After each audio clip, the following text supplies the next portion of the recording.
kooxdii xaragada badnayd ee hore u diiday in ay dhulka Soomaraan ee kana xaragoodeen diyaaradda ku tagay gobolka Saaxil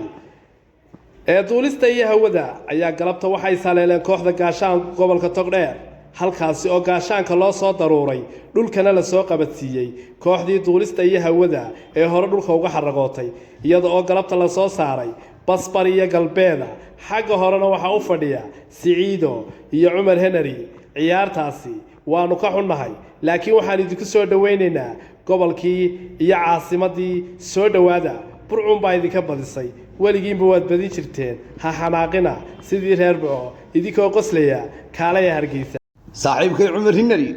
Siciido waxaan leeyahay inaad iska sakaalaya ciyaartooyadiina dhamaantiin dhulka waa diideen waa leeyahay ogleysii saaxiibay loo kaalaya waa jecel diyaaradiina ma jirto maanta baska iska soo raaca loo kaaleynaad anaga idin jecelaadeen dhulka leeyahay ogleysii dhulka waa diideen cirka mardeen dhulka leeyahay ogleysii wallaahi billahi reeb Burco balaayaad wariyaa inaad saaxiibka dabaqni ma shaqeyn waay xamse yare عباس ورياء وين هذا الوحي ولا ما يشغين وين وين نينك سلعمي والنيك أندريان مي واسويدين دي ولا